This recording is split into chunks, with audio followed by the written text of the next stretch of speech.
We stand before the Great Sphinx of Giza, a massive creature of stone with the body of a lion and the eyes of a god. For hundreds of years, we have been told a very specific story. Textbooks say it was carved by Pharaoh Khafre about 4,500 years ago to guard the pyramids. They describe workers hauling huge blocks under the king's command. It is a neat and tidy story about the height of Egyptian civilization. But what if that story is a lie? What if the Sphinx is actually much older than the pharaohs, a survivor from a forgotten time when the world looked completely different? Imagine a time when rain poured down on a green Sahara, and a lost civilization left its mark in stone. Welcome to the unknown. I am your guide through the shadows of the past, where the truth lies buried under the sand. Close your eyes for a moment.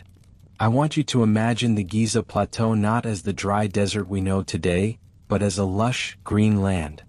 Thousands of years ago, before the pyramids were built and before the Nile defined Egypt, this place was full of grass, lakes, and heavy rains. The Sahara was not a wasteland, it was a home for humans and animals, full of life. This was the African humid period, a time between 7,000 and 4,000 BC.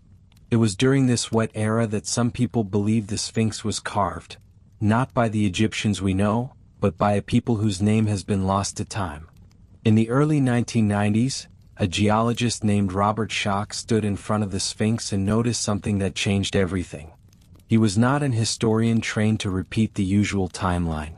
He was a scientist who studied rocks. When he looked at the walls around the Sphinx, he did not see the normal horizontal wear from wind and sand. Instead, he saw deep vertical channels and wavy patterns. To him, the evidence was obvious.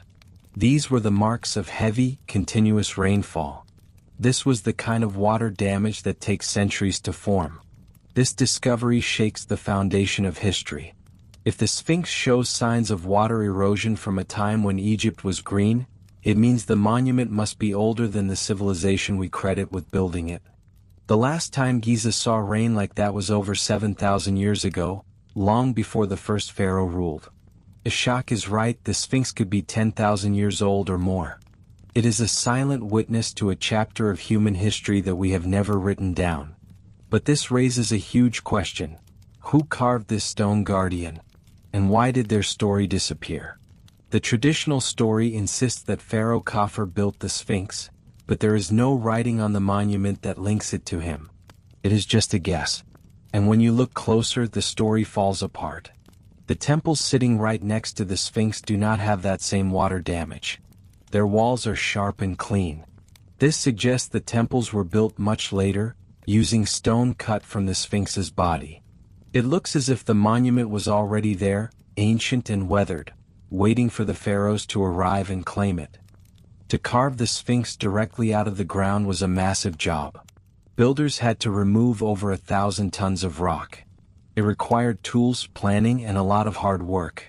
They followed the natural layers of the stone with a level of skill that rivals modern construction. Yet, unlike every other monument in Egypt, the Sphinx has no name tag. Pharaohs were not humble people. They loved to put their names on temples and statues to show off their power to the gods. So, to find a giant monument perfectly aligned with the sun but without a single word saying who built it is very strange. It is almost unthinkable. Consider what this means. If the Sphinx is older than the pharaohs, it changes the whole story of human history. We are told that advanced building started around 3100 BCE. But if the Sphinx is 7,000 years old, it belongs to a time we call prehistoric. Humans were supposed to be living in simple villages then, not reshaping the landscape. This isn't just about dating a statue, it is about rewriting who we were. Could there have been a lost civilization that knew things we are only just rediscovering? A group of people who understood the stars and engineering long before we thought possible? This idea isn't crazy. All over the world, there are ruins that don't fit the timeline. In Turkey, there is a site called Göbekli Tepe, built 12,000 years ago, long before farming or writing. In Japan, there are underwater ruins with sharp angles and steps, likely from a time when sea levels were lower. These places suggest that advanced people lived long ago, perhaps wiped out by a great flood or disaster. This matches the old legend of Atlantis, a smart society that vanished in a single day. Maybe the Sphinx is a survivor of that lost world, a warning left behind in stone. This brings us to a darker question. Why is the Sphinx silent? The Egyptians wrote down everything, their kings, their wars, their gods. But the Sphinx has no story written on it. This silence feels purposeful, as if someone wanted to keep its true origin a secret. Some people believe the Sphinx guards something. In the early 1900s, a famous psychic named Edgar Cayce said there is a hall of records buried under the paws of the Sphinx, a secret room holding the history of the lost civilization. Interestingly, modern radar scans have found open spaces and holes underneath the monument. But authorities keep these areas locked and refuse to let people dig there. What are they hiding? If this mystery makes you question what you know, hit subscribe. We are just getting started. As we move deeper into the night, let the image of the Sphinx stay in your mind. It is a watcher staring at the sunrise, keeping its secrets. But now we must turn our eyes to the structure standing right behind it, the Great Pyramid. Imagine the Great Pyramid not as a tomb for a dead king, but as a machine made of math. It stands over 140 meters tall, made of 2.3 million stone blocks. Some of these blocks weigh as much as 15 tons, yet they were placed so perfectly that you cannot even fit a piece of paper between them. The base of the pyramid is almost perfectly level, and it is aligned to true north with better accuracy than most modern buildings. We are told Pharaoh Khufu built this with copper chisels and ropes, but the numbers tell a different story. The pyramid is full of secret codes. If you take the distance around the bottom of the pyramid and divide it by the height, you get the number for pi 3.14. This is a complex mathematical number that wasn't supposed to be discovered for thousands of years. The shape of the pyramid also contains the golden ratio, a number found in nature that represents perfect harmony. It is very unlikely that these numbers appeared by accident. But it gets even stranger. The dimensions of the pyramid seem to be a scale model of the Earth itself. If you take the height of the pyramid and multiply it by a specific number, 43,200, you get a number that almost exactly matches the radius of the Earth. If you do the same with the bottom of the pyramid, you get the distance around the Earth's equator. Why that specific number? It relates to the slow wobble of the Earth in space. This suggests the builders knew the exact size and movement of our planet, thousands of years before we had telescopes or satellites. The stones are not just a pile of rocks. They are a library of knowledge waiting for us to read them. The chamber's acoustic properties are. Extraordinary sounds resonate in ways that suggest intentional design, as if the space was meant to amplify specific frequencies. The air shafts narrow. Channels extending from the chamber to the pyramid's exterior are aligned with celestial precision. The southern shaft points to Orion's belt, the northern to the pole star, not as they appear today, but as they were positioned around 2450 BC. This isn't simple stargazing. Achieving such alignments requires instruments capable of measuring fractions of degrees and understanding of stellar motion and the ability to calculate three-dimensional relationships between Earth and the heavens. No evidence of such tools or knowledge exists in the Egyptian record. Yet the pyramid stands as proof that someone somewhere possessed it. Could have known these things? The Egyptians of the 4th dynasty were masters of practical mathematics, geometry for land surveys, arithmetic for commerce, but nothing in their surviving text suggests they grasped pi, phi, or planetary dimensions. Their astronomy was sophisticated, tied to the Nile's floods and religious rituals, but not to the level of calculating precession or stellar alignments across millennia.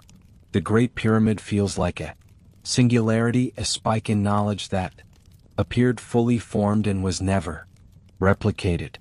Later pyramids like those of Khafre and Mana lack the same mathematical precision. Their slopes are less refined, their alignments approximate, their construction often compromised.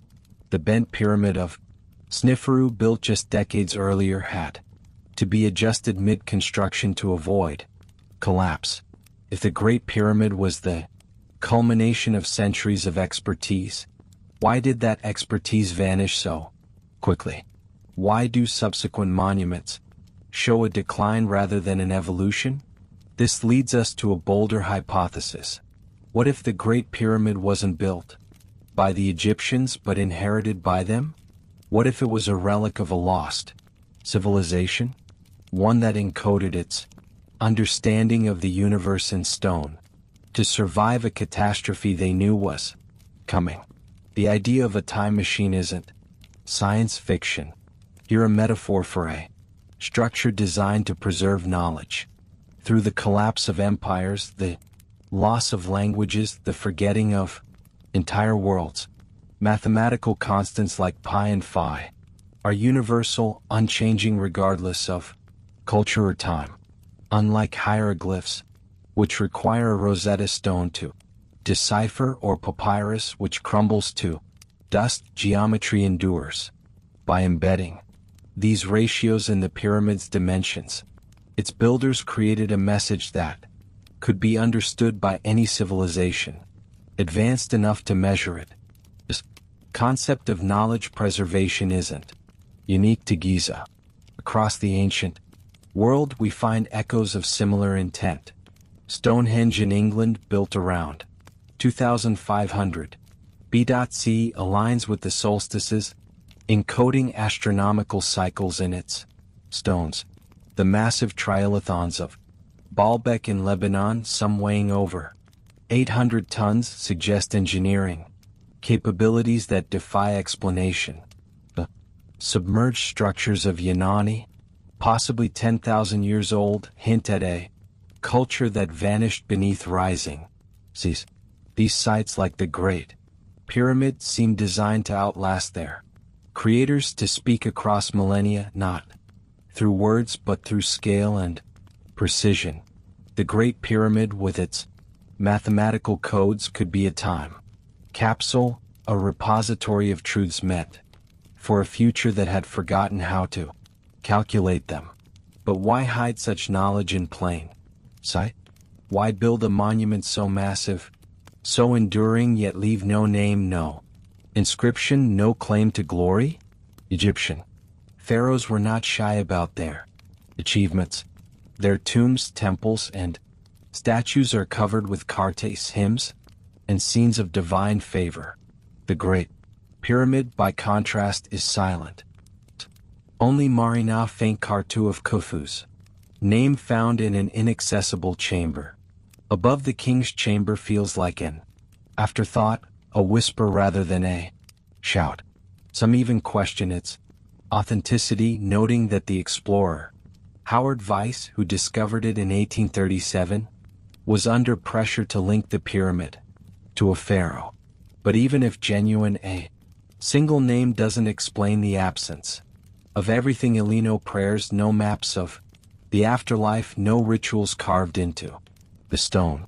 This silence suggests a purpose beyond Egyptian religion, beyond the needs of a single king. Here is where the shadows deepen. Some researchers propose that the Great Pyramid was never a tomb at all.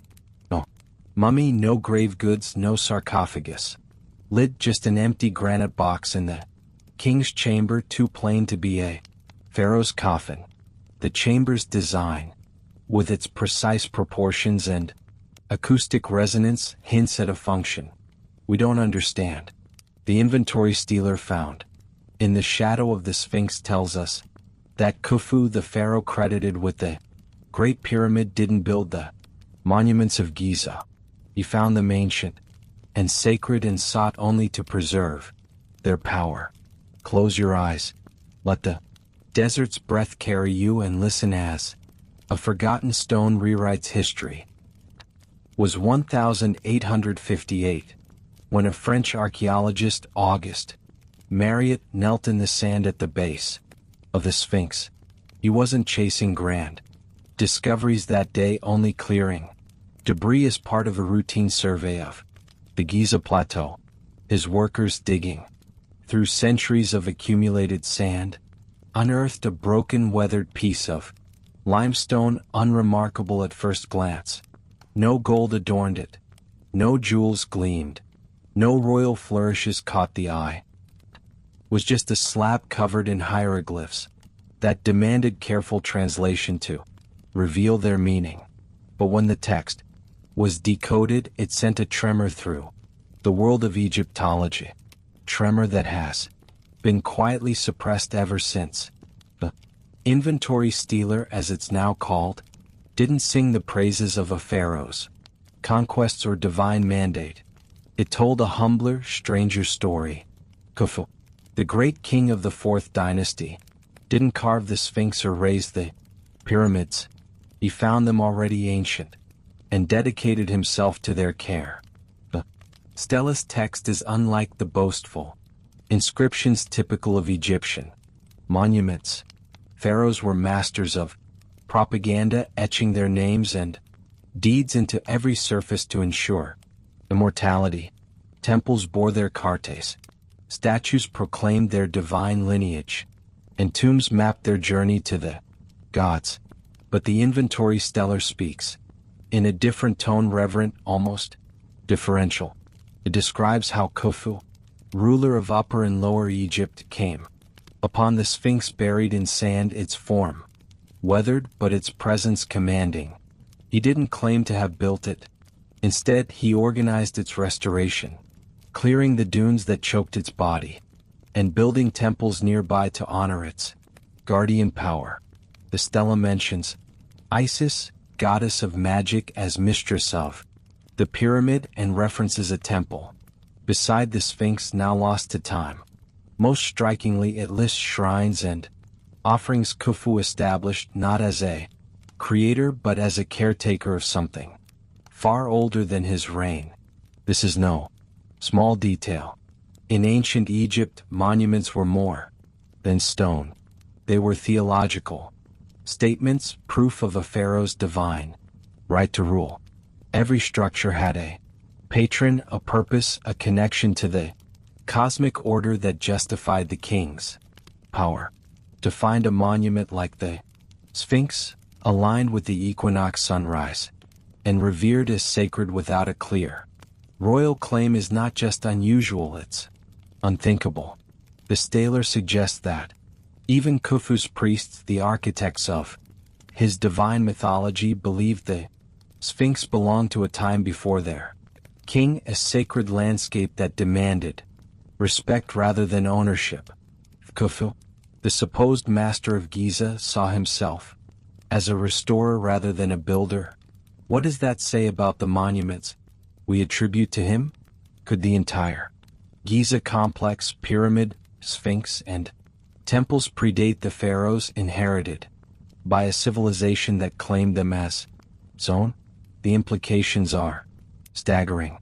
The Sphinx was already ancient when Khufu arrived. The Great Pyramid, aligned perfectly with its gaze, might also be older. The traditional timeline places the pyramid's construction around 2580 BCE, a pinnacle of Old Kingdom engineering. But the stellar hints at a different story, one where Egypt's greatest monuments were not born of Khufu's ambition but discovered by him, relics of a forgotten era. This challenges the very foundation of Egyptology, which rests on the assumption that Giza's wonders emerged from the 4th dynasty's genius. They were inherited, built by a civilization lost to history. Then Egypt itself becomes a layer atop something older, something deliberately obscured. But here's where the sand grows heavy with silence. The inventory stellar, despite its explosive implications, was quickly sidelined. After its discovery, it was moved to the Egyptian Museum in Cairo, where it sits in obscurity, rarely displayed and never featured in major exhibitions. Egyptologists dismissed it as late-period propaganda, a text from the 26th dynasty some 2,000 years after Khufu's time, written by priests with questionable motives. They argued it was historical fiction, a fabrication to serve political ends we can't fully discern.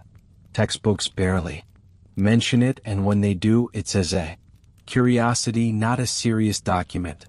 This dismissal is so thorough, so unified, that it feels less like scholarship and more like a coordinated effort to bury an inconvenient truth. Let's pause and consider this. Why would priests over a millennium after Khufu invent a story that diminishes his legacy? Egyptian tradition was obsessed with glorifying pharaohs, especially foundational figures like Khufu, whose name was synonymous with the greatest monument on earth. Retroactive myth-making was common, but it always served to elevate rulers, linking them to past greatness, not reducing them to caretakers. The inventory stealer does the opposite, portrays Khufu as a servant of older gods, a restorer of sacred sites he didn't create. This was propaganda. It's the most counterproductive in history, undermining the divine authority of a legendary king. It raises more questions than it answers, casting doubt on the very narrative it should reinforce. Why would anyone craft such a story unless it held a kernel of truth too uncomfortable to embrace? The dismissal of the stellar creates its own contradictions. Egyptologists rely on other late-period texts when they support the established timeline. Yet, the inventory stellar is labeled unreliable because it doesn't pro this. Double standard smells of intellectual gatekeeping, a way to protect the accepted chronology while stifling inquiry. The stellar's message that the Sphinx and perhaps the pyramids were already there when Khufu arrived threatens to unravel the neat progression of Egyptian history. It suggests that the pharaohs were not the originators of Giza's wonders, but inheritors, custodians of a legacy they couldn't fully claim. And if that's true, who were the true builders? What knowledge did they possess? And why was it buried beneath the weight of a new civilization story? This question echoes beyond Egypt. In ancient Sumer, texts like the Enuma Elish describe ziggurats and sacred sites tied to gods, older than human memory, structures that kings restored rather than built. Mesopotamia, the Epic of Gilgamesh, speaks of a city Uruk with walls built by the gods before its kings took power. Could the inventory stealer be part of a broader pattern where ancient civilizations claimed older monuments as their own, weaving them into new myths to legitimize their rule? The stealer's reference to Isis as mistress of the pyramid is particularly haunting. Isis, a goddess of creation and magic, was rarely linked to specific monuments. Her presence in the text suggests the pyramid held a significance beyond Khufu's reign, tied to forces or knowledge that predated his dynasty. And then there's the matter of what's missing. The stealer is broken, its edges worn, but the text that remains is curiously selective. It details Khufu's restoration, his temples, his offerings, but says nothing about who built the Sphinx or when. This absence feels intentional, as if the stone was meant to preserve just enough to honor the monument's sanctity without revealing its origins. Some speculate that earlier inscriptions, now lost, might have named the true builder's civilization, erased from history, perhaps by time, perhaps by design. The stella's survival, tucked away in a museum, feels like a whisper that slipped through the cracks, a voice that wasn't supposed to speak. As we sink deeper into this mystery, the inventory stealer becomes more than a relic. It's a challenge to everything we've been taught about Giza. Tells us that Khufu, the great builder, may have been a pilgrim kneeling before monuments he couldn't claim, tells us that the Sphinx and perhaps the pyramid were part of a sacred landscape older than Egypt itself, and it tells us that someone somewhere wanted that truth to fade, locked away in a museum dismissed as myth. As you drift towards sleep, imagine Khufu standing before the Sphinx, its stone face gazing past him to a horizon he couldn't comprehend. The inventory stealer is a whisper from that moment, whisper that says, the past is not what we think and the truth is buried deeper than we dare to dig. Tonight we journey to a moment over 1,000 years later when a prince never meant to be king lay down in the shadow of the Sphinx and heard its voice in a dream. The dream stealer of Thutmose IV tells a tale of divine promises and buried gods, but more than that, it reveals a truth that shakes the foundations of Egypt's history. The Sphinx was forgotten even by the civilization that claimed it. Lie back, let the desert's quiet embrace you, and listen as a stone speaks of secrets lost to time. It's around 100401 BCE in the 18th dynasty of Egypt, a time of power and prosperity. The Giza Plateau, home to the Great Pyramid and the Sphinx, should be the heart of sacred reverence, a testament to the pharaoh's divine legacy. But something is wrong. The Sphinx, that colossal guardian of stone, is disappearing. Sand has swallowed its body, leaving only its head and chest above the dunes. No priests tend its presence. No festivals honor its gaze. No inscriptions mark its purpose. This is not the icon we know today, celebrated as the Sentinel of Giza. It's a neglected relic, ignored by the very culture that supposedly carved it under Khafre just 800 years earlier. How could a monument so vast, so central to Egypt's sacred landscape be abandoned to the desert's embrace?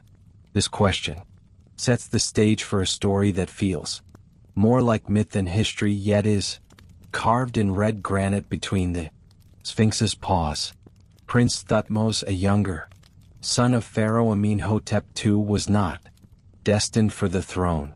His older brothers stood ahead of him, their divine bloodline securing their place in Egypt's cosmic order. But one day, during a hunting expedition on the Giza Plateau, Thutmose rested in the shade of the Sphinx's buried form. Exhausted, he fell asleep between its paws where the sand had piled high, hiding the lion's body from the world. What happened next is etched into the dream stealer, a monument still standing today. His words, a testament to a moment that changed a prince's fate.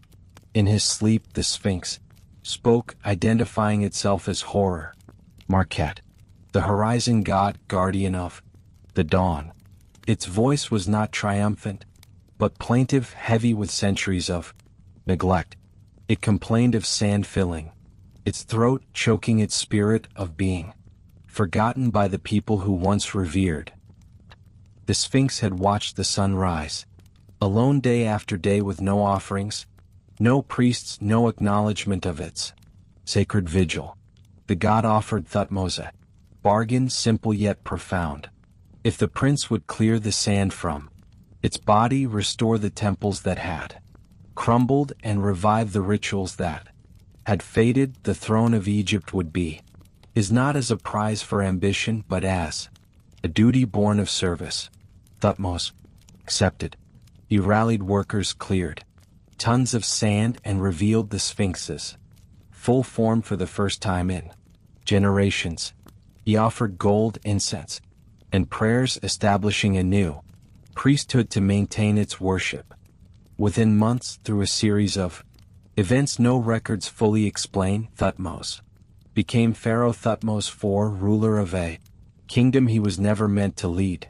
The dream stealer, erected to commemorate this moment, stands as a testament to his divine encounter, the story of a forgotten God reclaiming its place through a prince's devotion.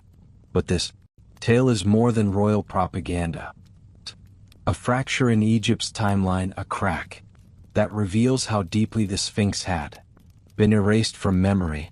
That was carved by Khafre, as we're told, only 800 years separate his reign from Thut, Moses.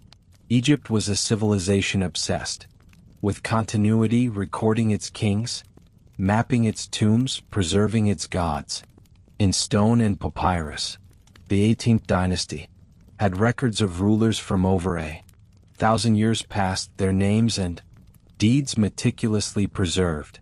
Yet the Sphinx, a monument beside the Great Pyramid, had no active cult, no priesthood, no place in the religious calendar. It had become invisible, buried not just in sand but in the collective forgetting of a culture that should have cherished it. How could something so monumental, so tied to Egypt's divine order, slip through the cracks of memory? The dream stealer's language adds to the mystery. It's not a triumphant declaration of a pharaoh's glory, as most inscriptions are. Intimate, almost personal, describing the Sphinx's sufferings, and in its throat, its voice muffled, its purpose unfulfilled. The god speaks of loneliness, of centuries spent watching the horizon without acknowledgement. This is not the tone of formulaic propaganda designed to inflate a ruler's ego. It feels like a genuine encounter, a moment when a prince stumbled upon something ancient and abandoned, something that demanded to be remembered. The stealer details the excavation process, the quality of the sand, the difficulty of clearing it, the condition of the stone after centuries of burial. These specifics, mundane yet vivid, are unusual for royal inscriptions, which typically focus on divine favor, not logistical challenges. They suggest a truth too real to be entirely invented, and yet there's a shadow over the stealer itself. Upper third, where the builder of the Sphinx might have been named, is missing. The break is clean, not worn by time but severed, possibly in antiquity, as if someone wanted to erase a critical piece of the story. What remains supports Thutmose's claim to the throne, a divine bargain, a successful excavation, a political miracle. But the absence of the builder's identity feels calculated, ensuring the narrative serves the present without challenging the past. Egyptologists dismiss the stealer as propaganda, a myth to justify an unexpected succession. But this explanation falters. For the story to work as propaganda, the Sphinx must already have been forgotten, its significance lost to the very people who supposedly built it.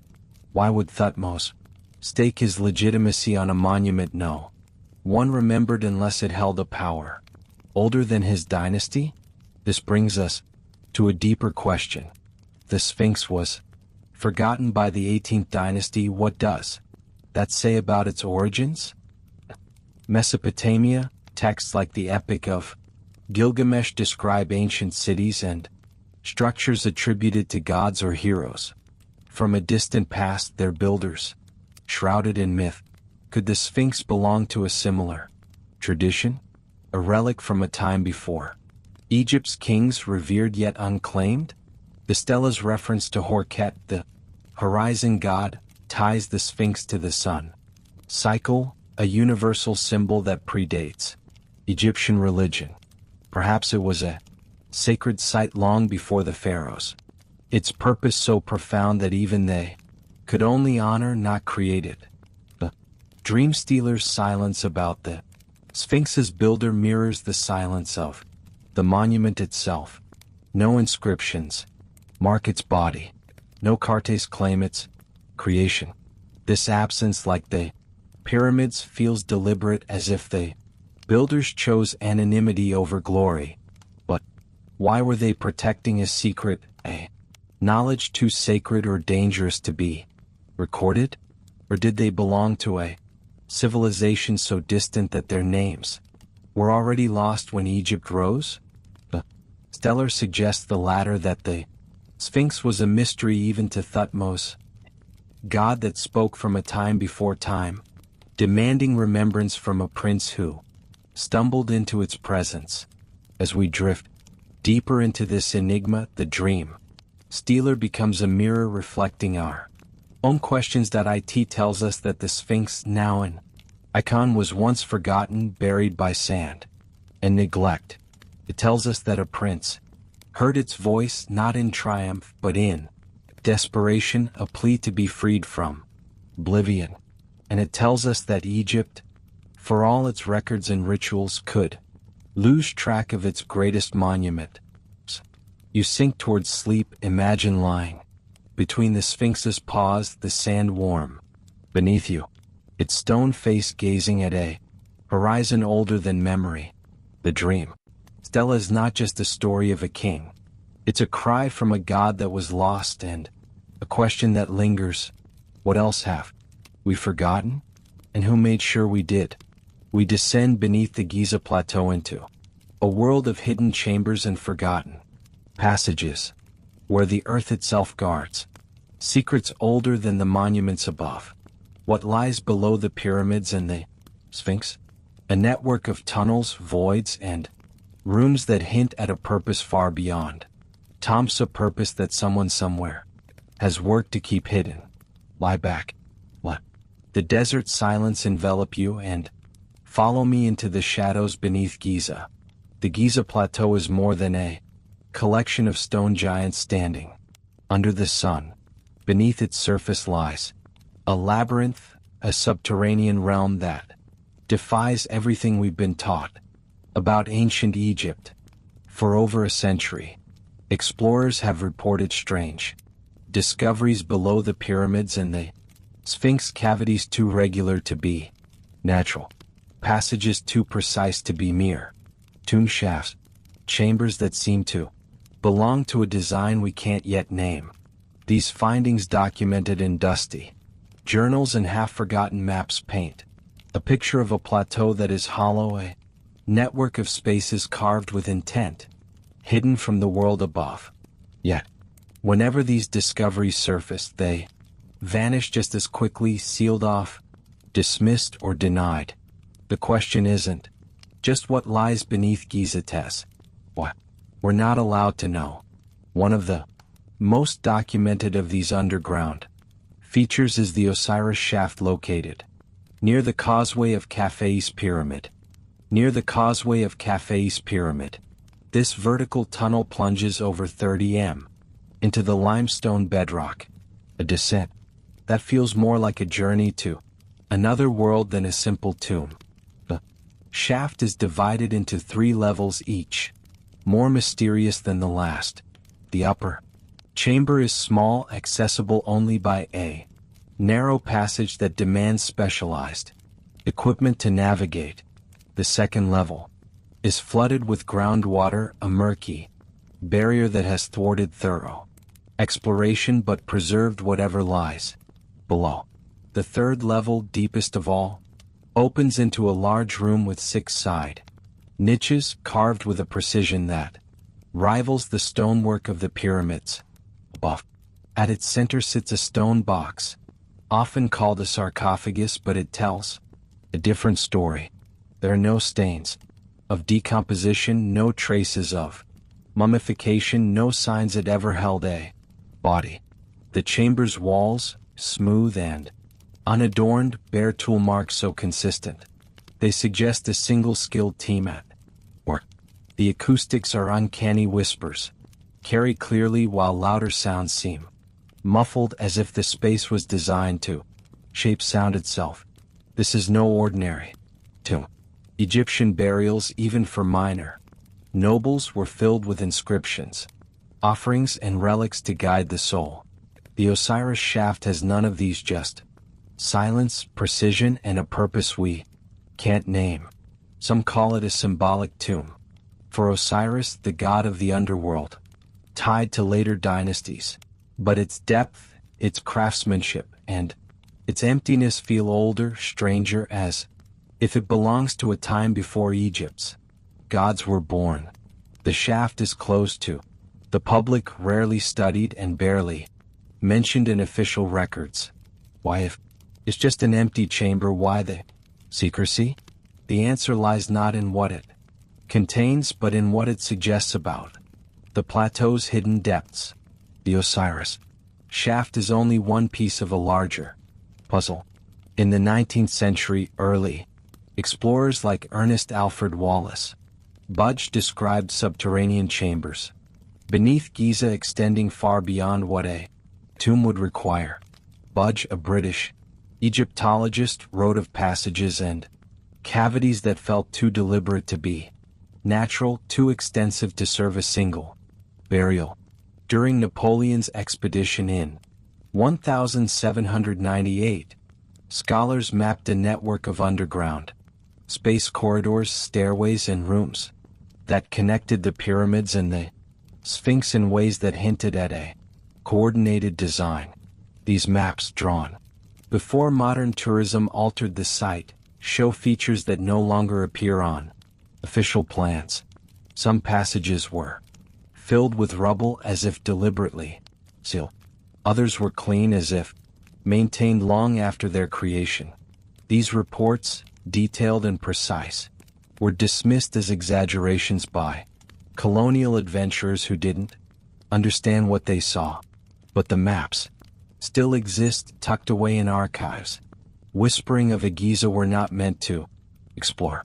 In 1926, Herbert Eustace Winlock, an American archaeologist, wrote of catacombs beneath the plateau, chambers with carved walls, stairways descending deeper than any tomb required, and passages that followed geometric patterns rather than the irregular sprawl of natural caves. These descriptions suggest something more than burial sites and infrastructure, a foundation for a purpose we can't yet grasp. Yet no museum displays models of these spaces.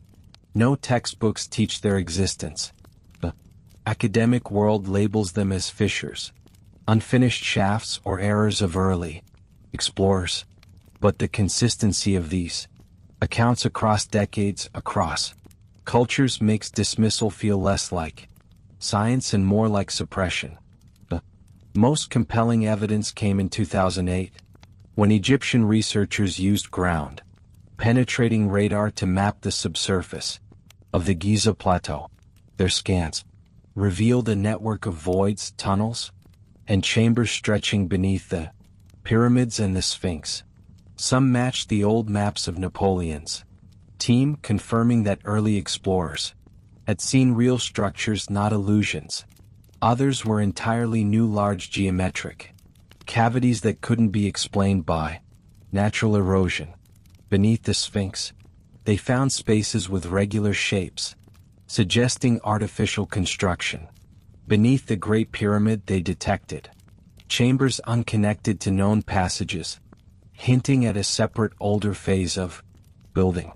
Photographs from these surveys, though rare, show cut stone, crude steps, and archways in the darkness, features that don't match the rough-hewn shafts of Egyptian tombs or the polished masonry of the pyramids above. These discoveries pointed to a complex underground network, one that predates or exists apart from the monuments we see. And then the doors closed. The Egyptian authorities, through the Supreme Council of Antiquities, declared there is nothing there. No explanation for the photographs, no acknowledgement of the radar data, no reference to the historical maps. Access was revoked. The findings buried in bureaucratic silence. Journalists who pressed for answers were met with blank denials. Tunnels documented, measured, and even entered were sealed again. This isn't an isolated incident. In the 1930s, an excavation beneath the Sphinx reportedly uncovered a chamber between its pores, described by workers as artificially constructed. It was quickly backfilled and no official report was published. Later, radar scans confirmed a hollow space in the same location, yet independent. Researchers were barred from investigating. The official stance remains unwavering. Nothing lies beneath Giza that matters. But when evidence is photographed, mapped, and then declared irrelevant, that's not archaeology. Erasure. This pattern of concealment raises a haunting question. What lies beneath Giza that's so threatening it must be hidden? The underground network suggests a purpose beyond tombs? Perhaps a foundation for the entire plateau, built before the pyramids rose. The Osiris shaft's acoustics, the geometric precision of the mapped voids, and the clean cuts of buried passages point to an infrastructure and engineered system designed for a function we don't understand. Some speculate it was a ritual space meant to amplify sound or energy, like the resonance chambers in ancient sites like Malta's hypergy, where sound frequencies induce trance-like states. Others propose it was a storage system not for treasure but for knowledge, like the mythical Hall of Records described by Edgar Cayce, said to hold the secrets of a lost civilization. The most unsettling possibility is that these chambers predate the pharaohs entirely. If the Sphinx with its water erosion hails from a time 7,000 years ago, could this network belong to the same builders? A civilization that reshaped the bedrock, carving spaces to endure a catastrophe they foresaw. The construction techniques moved walls. Precise angles don't always match Egyptian methods. Some tool marks suggest tools or methods unknown to the Old Kingdom, hinting at a technology lost to history. The flooded second level of the Osiris shaft, preserved by water, might hold clues untouched by time, yet it remains off limits. Secrets drowned in silence. This brings us to a darker truth. The suppression of these discoveries feels deliberate, as if the underground network threatens the narrative of Egyptian history. Giza was built on an older foundation. If its chambers were carved by a people before the pharaohs, it upends the timeline of human civilization. It suggests the Egyptians were not the originators of their greatest wonders but inheritors, claiming a legacy they couldn't replicate. The authorities' refusal to explore further, their quick dismissal of evidence, mirrors a pattern seen elsewhere. Texts lost in fires, inscriptions destroyed in quakes, discoveries silenced by institutional power. What could be so dangerous about a few tunnels and chambers? Perhaps it's not the spaces themselves but what they represent. A chapter of history we're not ready to read. A civilization we're not supposed to remember. As you sink towards sleep, picture yourself descending the Osiris shaft. The stone cool under your touch, the air thick with the weight of ages. The chambers below Giza are not just voids, they're questions carved in bedrock, waiting for answers. They speak of a time before kings, before gods, when the plateau was shaped for a purpose we can only guess. The network beneath the pyramids is a map of the forgotten, a labyrinth where memory itself lies buried, waiting for someone brave enough to follow its path. In 1993, a small wheeled robot named Upuat, meaning opener of the ways after an ancient Egyptian god, made history. Built by German engineer Rudolf Gantenbrink, it was sent into the Great Pyramid to inspect its narrow air shafts, passages too small for humans to enter. Shafts extending from the Queen's chamber were long thought to be symbolic, perhaps aligned with stars or meant for the pharaoh's soul to ascend. They slope upward at steep angles, barely 20 centimeters wide, their walls polished to a smoothness that defies ancient tools. Gantenbrink's mission was practical: to improve ventilation and map the shafts What Upwat-2 found was anything but routine. As it climbed the southern shaft over 60 m long, its camera beamed back images that stunned the world. Stone door perfectly fitted with two copper pins protruding like silent sentinels.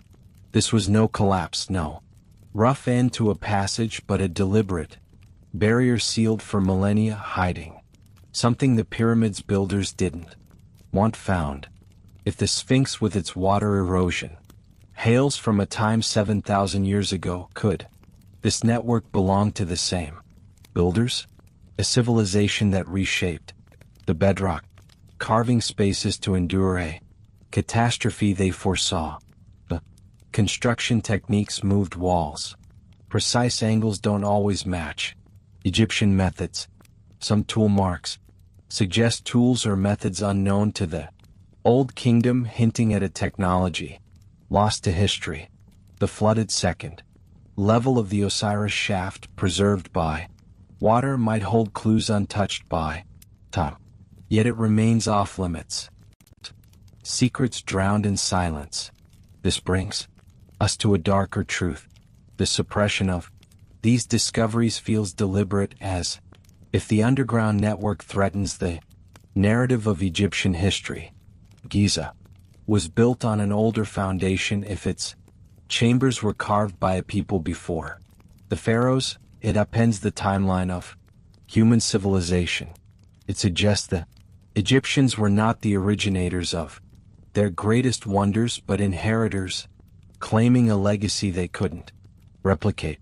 The authorities' refusal to explore further, their quick dismissal of evidence, mirrors a pattern seen elsewhere. Texts lost in fires, inscriptions destroyed in quakes, discoveries silenced by institutional power. What could be so dangerous about a few tunnels and chambers? Perhaps it's not the spaces themselves, but what they represent. A chapter of history we're not ready to read. A civilization we're not supposed to remember. As you sink towards sleep, picture yourself descending the Osiris shaft. The stone cool under your touch, the air thick with the weight of ages. The chambers below Giza are not just voids, they're questions carved in bedrock, waiting for answers. They speak of a time before kings, before gods, when the plateau was shaped for a purpose we can only guess. The network beneath the pyramids is a map of the forgotten, a labyrinth where memory itself lies buried, waiting for someone brave enough to follow its path. In 1993, a small wheeled robot named Upwat, meaning opener of the ways after an ancient Egyptian god, made history.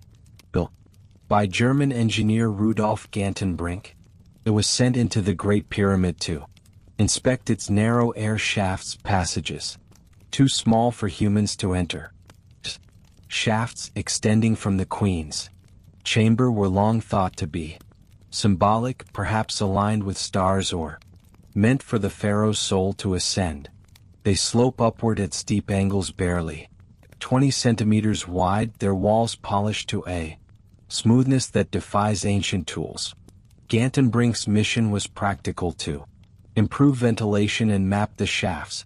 But what Upwat-2 found was anything but routine. As it climbed the southern shaft over 60 m long, its camera beamed back images that stunned the world. Stone door perfectly fitted with two copper pins protruding like silent sentinels.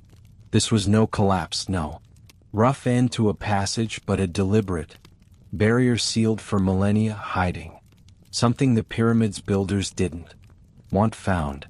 The footage was mesmerizing. The shaft's walls, untouched by time, gleamed with precision, their limestone blocks joined so tightly no mortar was needed. The angles never wavered. The surfaces showed no tool marks, as if carved by a method we can't explain. Then at the end, the door appeared, a smooth rectangular slab, its copper pins glinting under the robot's light. Pins weren't hinges or handles. They were too small, too awkwardly placed for any mechanical purpose. Were they symbolic markers of a sacred boundary, or something else entirely? The discovery sent shock waves through the archaeological community. Here was proof of hidden spaces within the pyramid, spaces sealed since its creation, challenging the idea that every chamber had been mapped.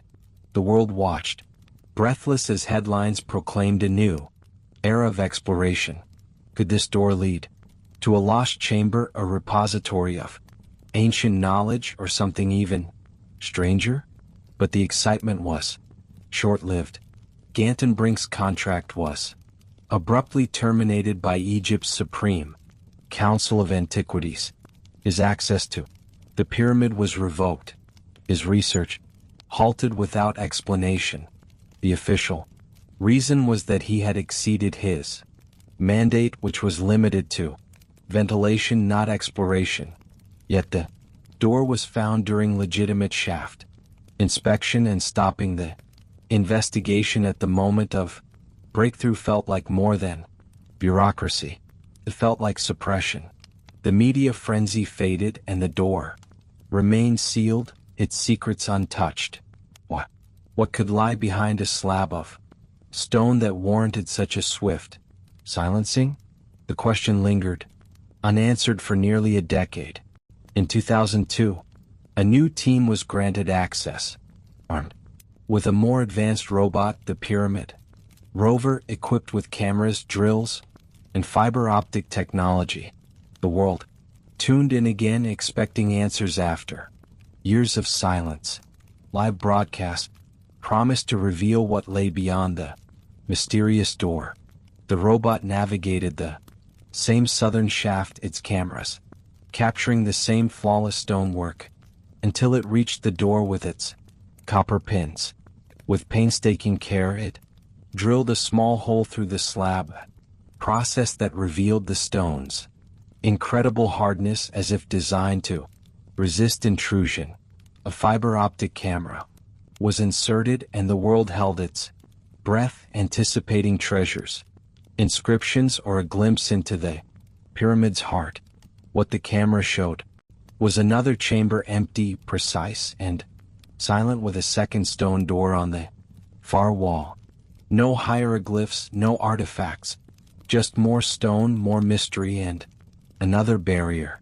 This discovery only deepened the enigma. Why build a shaft too narrow for humans, leading to a sealed door only to hide another door behind it? The chamber's walls were as smooth as the shafts, its construction as meticulous, suggesting a purpose beyond decoration or ritual. The copper pins, hammered flat, seemed to mark the first door as significant, perhaps a warning or a symbol of something sacred. But the second door, identical in its silence, hinted at a design meant to delay, to confound, to protect something not meant to be. The broadcast ended, the press cycle faded, and no further expeditions were launched. The second door remains unopened, its secrets locked away, and the official narrative returned to silence. Some claimed the mystery was solved. The shafts were symbolic, the doors meaningless, the chamber empty. But emptiness isn't absence. It's a choice, a design, a statement carved in stone. The implications are profound. The shafts and doors suggest the Great Pyramid hides spaces we've never seen, built with a precision that challenges our understanding of ancient technology. The shafts maintain exact alignments, over 60 m, their angles never deviating, their surfaces flawless. This isn't the work of crude tools or hasty construction. It's the product of a vision that planned every detail.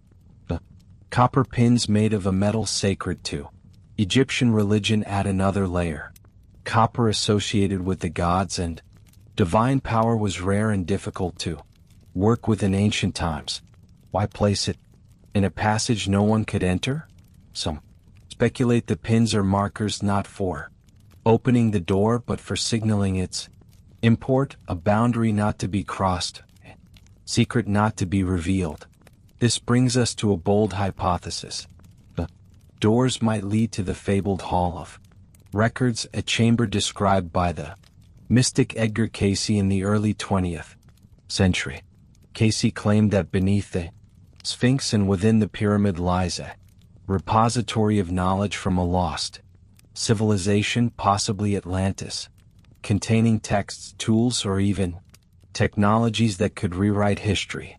The radar anomalies beneath the Sphinx, detected in the 1980s and 2000s, support the idea of hidden spaces, and the pyramid shafts could connect to this network.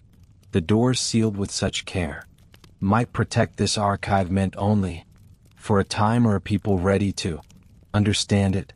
The copper pins, symbolic of divine connection, could mark the threshold to this sacred knowledge, a test of wisdom rather than force.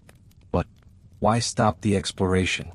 The silencing of Ganton Brink and the halt after the Pyramid Rovers' discovery suggests more than caution. It suggests fear. The Egyptian authorities, backed by institutions like the Supreme Council of Antiquities, have consistently blocked access to sensitive sites. Is it about preserving the monuments or preserving a narrative? If the doors lead to evidence of a civilization predating Egypt, one with advanced technology or knowledge, it would unravel the timeline of human history. The pyramid, credited to Khufu, would become a relic of an older world, and Egyptology's foundation would crumble. This threat might explain the pattern of denial tunnels, sealed, radar data dismissed, researchers turned away, as if the truth behind the doors is too dangerous to face. This pattern isn't unique to Giza. In Mesoamerica, excavations at Teotihuacan uncovered tunnels beneath the Pyramid of the Sun, sealed for centuries. Yet exploration was limited by official restrictions. Turkey, the ancient site of Baklit, dating back 12,000 years, faced delays in study. Its implications for early civilization too disruptive to embrace quickly. The doors in the Great Pyramid fit this mold. Discoveries that challenge the story of human progress are met with silence, not science. Could there be a global effort, ancient or modern, to keep certain truths hidden? Some even whisper of extraterrestrial involvement, suggesting the pyramids' precision and hidden chambers point to alien architects, a theory popularized by Eric von Denken. While speculative, it underscores the question: why build something so complex, so inaccessible, unless it was meant to remain a mystery? Picture Cairo in the late 1800s, a city alive with the fever of discovery. European collectors, scholars, and adventurers scoured Egypt's markets and monasteries, hungry for relics of its ancient past. The 19th century was the golden age of Egyptia, when every artifact, every papyrus, promised to unlock the secrets of a civilization that had captivated the world. In a quiet Coptic monastery, tucked away from the bustle of Cairo streets, a collector, perhaps Austrian, perhaps French, met an elderly monk, the keeper of a small bundle of manuscripts. These were no ordinary texts.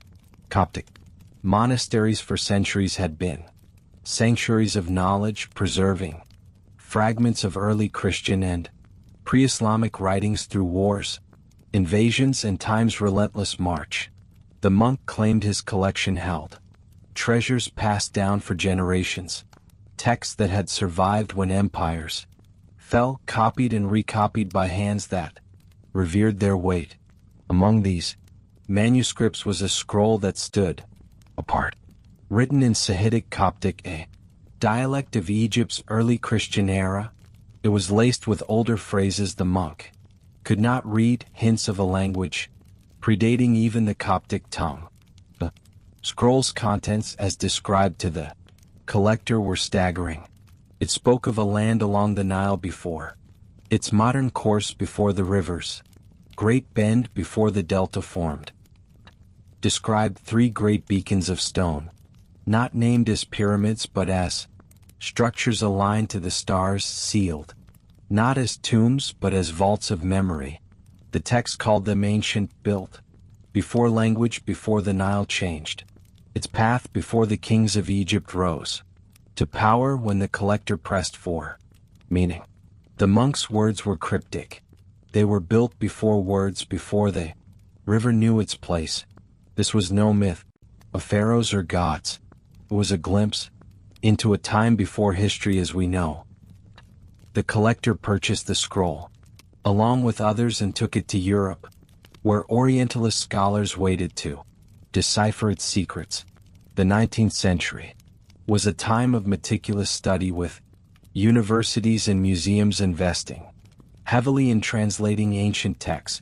Linguists would have pored over the Coptic script.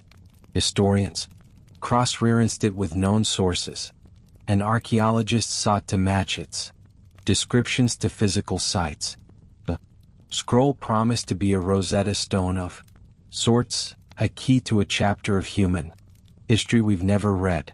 Its mention of the pyramids as beacons and vaults of memory suggested they were not tombs, but something else, perhaps repositories of knowledge built to survive a catastrophe that erased their creators.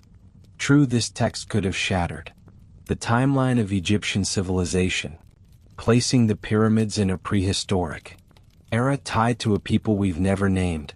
But before a single word could be translated, tragedy struck her, so we're told. The details are maddeningly vague. Some accounts say a fire consumed the collector's private study, reducing the scroll to ash. Others claim it was an archive building, perhaps in Vienna or Lyon, where the manuscript was stored. The uncertainty itself is suspicious, as if the story was meant to blur into obscurity. What we know is this: the scroll was lost along with much of the collector's collection in a blaze that left no copies, no photographs, no detailed notes. This was no ordinary loss. In the 19th century, scholars understood the fragility of ancient texts. Important manuscripts were routinely copied, sketched, or described to prevent such disasters. The Nag Hammadi Library, another Coptic treasure, survived because of such care.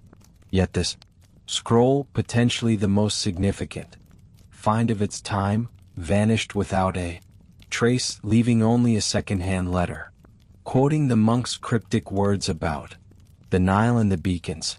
This disappearance feels too convenient, too perfectly timed. A text that might have placed the pyramids before language, before Egypt was destroyed, just as it reached the hands of those who could read it. The letter, the only surviving reference, offers no details beyond the monk's claim, as if the scroll's very existence was meant to be a whisper, not a shout.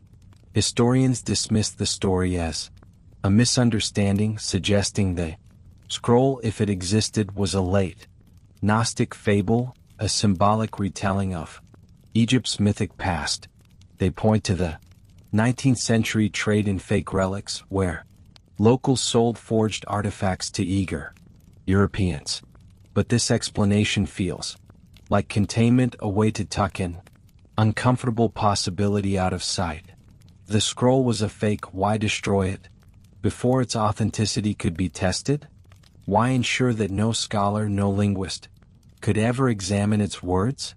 The scroll's loss fits a disturbing pattern across history. Texts that challenge established narratives have a habit of disappearing. In the 1700s, French scholars reported an inscription near Aswan listing kings predating Menes, the supposed first pharaoh of Egypt.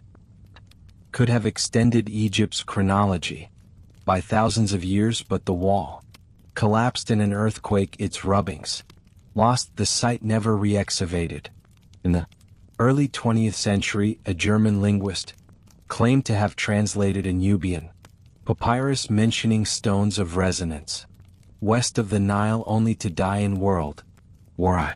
His notes scattered. Each incident alone seems like misfortune. Together they suggest a design at invisible hand ensuring that certain truths never survive long enough to be heard.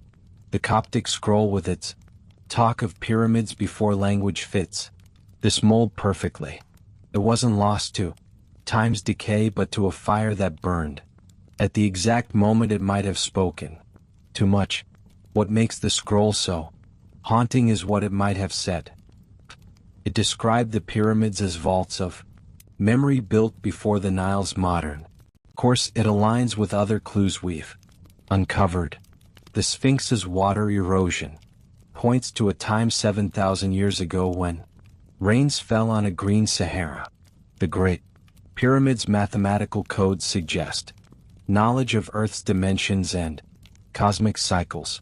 The underground network beneath Giza hints at an infrastructure older than the pharaohs.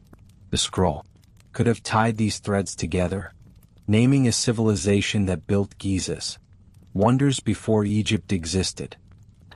Civilization that sealed its knowledge in stone, knowing its world was fading. The monk's words, before the Nile changed, are particularly chilling.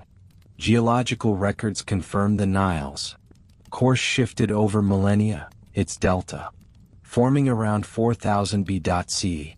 If the scroll dated the pyramids to this earlier era, it would place them in a prehistoric world, challenging our understanding of human progress. This brings us to a darker question. Who had the power to destroy such a text, and what? The fire wasn't an act of war or conquest like the burning of the Library of Alexandria or the destruction of Mayas by Spanish conquistadors. Happened in peacetime in the hands of a collector who had every reason to preserve it. Was it an accident or was it erased to protect a narrative? The scroll proved the pyramids predated Egypt. It would unravel the myth of pharaonic creation, suggesting the Egyptians were inheritors, not originators. It would force us to rethink the origins of monumental architecture, the spread of advanced knowledge, and the possibility of a lost civilization, perhaps Atlantis as Plato described, or another culture erased by catastrophe. Such a truth might have been too dangerous, not for national security but for the stories we tell about our place in history.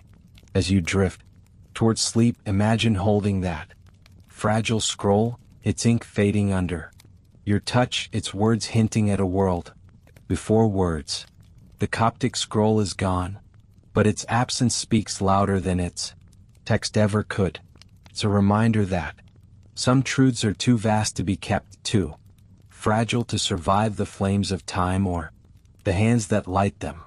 The scroll burned, but its echo lingers, a whisper of a time when the pyramids stood before kings, before language, before the Nile carved its path, waiting for us to remember what was never meant to be forgotten.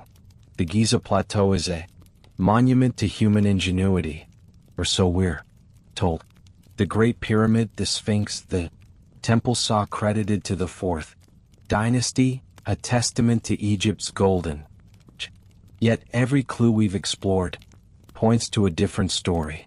Water erosion suggesting a prehistoric origin, mathematical codes too advanced for their time, empty chambers that defy burial traditions, and texts like the Inventory Stealer and Dream Stealer that describe restoration, not creation. Beneath the plateau, a network of tunnels and voids hints at an older purpose, while robots uncover sealed doors that no one is allowed to open. A scroll speaking of pyramids before language vanishes in flames. Discovery, each anomaly is met with the same response: dismissal, denial, or outright erasure. This isn't random. A pattern, a deliberate effort to control what we know about Giza. And it raises a chilling question. What truth is so dangerous that it must be hidden at all costs? The heart of this concealment lies with Egyptology itself, a field built on rigorous study but also on rigid narratives. The accepted timeline places the Great Pyramid and Sphinx in the 4th dynasty around 2580 BCE, constructed by Khufu and Khafre with copper tools and human labor. This story is neat, logical, and comforting. It fits our understanding of human progress, a steady climb from primitive to civilized. But when evidence challenges this timeline, it's not met with curiosity but with resistance. The inventory stellar, which suggests Khufu restored the Sphinx, is tucked away in the Egyptian Museum in Cairo, rarely displayed, dismissed as late-period propaganda from the 26th dynasty. The Dream Stealer recounting Thutmose IV's divine encounter is labeled a political myth, its implications ignored. The water erosion on the Sphinx, pointing to a time 7,000 years ago, is brushed off as the work of wind or groundwater despite geological evidence to the contrary. Why does every anomaly face the same fate? Buried, discredited, or forgotten? This pattern of dismissal is what scholars call intellectual gatekeeping. Egyptology, like any academic field, guards its foundations fiercely. The timeline of the Old Kingdom is a cornerstone built on decades of research, carbon dating, and artifacts like the Diary of Mira, which describes limestone transport for Khufu's pyramid. To admit that Giza's monuments might predate Egypt, or that they were built by a lost civilization with advanced knowledge, would unravel this foundation. It would force a rewrite of not just Egyptian history but human history, suggesting that sophisticated societies existed thousands of years before we thought possible. Such a shift would challenge careers, reputations, and the authority of institutions like the Supreme Council of Antiquities, which oversees Egypt's archaeological sites. The stakes are high not just for science but for power. Consider the treatment of the underground network beneath Giza. In 2008, ground-penetrating radar revealed a complex of chambers, tunnels, and voids, some matching 19th century reports by explorers like Wallace Budge and Napoleon's team. These spaces, with their precise cuts and geometric patterns, suggest a purpose beyond tombs. Infrastructure, perhaps for a civilization we don't know. Yet the Egyptian authorities declared there is nothing there. Photographs of carved passages, radar scans showing artificial cavities, and historical maps were ignored or suppressed. Access was revoked, researchers turned away, and the findings vanished from public discourse. This echoes earlier incidents. A 1930s excavation beneath the Sphinx uncovered a chamber only to be backfilled without study. Rudolf Gantenbrink's robot Upuit 2 was halted after finding a sealed door. In 1993, the Pyramid Rover's 2002 discovery of another door led to no further exploration. Each time the door to discovery slams shut. This isn't just about protecting artifacts from damage. The Supreme Council of Antiquities, backed by the Egyptian government, controls access to Giza with an iron grip. Excavations require permits, funding, and official approval, often tied to political and economic interests. Tourism is Egypt's lifeblood, and the narrative of Giza as a pharaonic achievement drives millions of visitors each year. The story of a lost civilization, of pyramids predating Egypt, could disrupt this industry, casting doubt on the nation's cultural heritage. But the conspiracy runs deeper. Some speculate that global institutions like UNESCO, which funds and regulates archaeological sites, have a vested interest in maintaining the status quo, a discovery that rewrites history could destabilize not just Egyptology but our understanding of human progress, challenging the linear narrative of civilization's rise. And then there's a stranger possibility, one whispered in the fringes of speculation. Could the concealment involve forces beyond academia or government? The precision of the Great Pyramid, its alignment with Orion's belt, its encoding of mathematical constants like pi and Pfeiffer's anomalies have fueled theories of extraterrestrial influence, popularized by authors like Irish Fondon. If Giza's monuments were built with otherworldly knowledge, or if the underground chambers hold evidence of advanced technology revealing them, could upend more than history books, could challenge our place in the cosmos, suggesting contact with beings we're not ready to acknowledge. While this idea stretches credit, it underscores the stakes, a truth that alters our understanding of humanity's past might be too disruptive to be allowed into the light. The pattern of Eurasia extends beyond Giza. In Mesopotamia, cuneiform tablets describing pre-flood civilizations were dismissed as myths, until excavations like Göbekli 12,000 years old proved otherwise.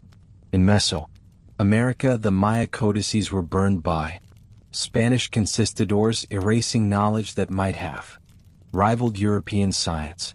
The Coptic scroll describing pyramids before language fits this Mulder text that could have shattered Egyptology, lost in a suspiciously timed fire. Incidents spread across centuries and continents suggest a systematic effort to control what we know about our origins. It's not about destroying every trace, but about managing information, ensuring that only the right story survives. The inventory stealer is hidden in a museum. The underground chambers are sealed. The robots are stopped, each act a brick in a wall of silence. This conspiracy of concealment isn't just about power, it's about fear. If Giza's monuments were built by a civilization before Egypt, one with knowledge of astronomy, mathematics, and engineering beyond our assumptions, it forces us to confront the fragility of our own story. The pharaohs revered as living gods become mere caretakers. Their divine authority, a borrowed mantle. The timeline of human progress, so carefully constructed, becomes a lie, revealing gaps where advanced societies might have risen and fallen, their achievements buried by catastrophe or design.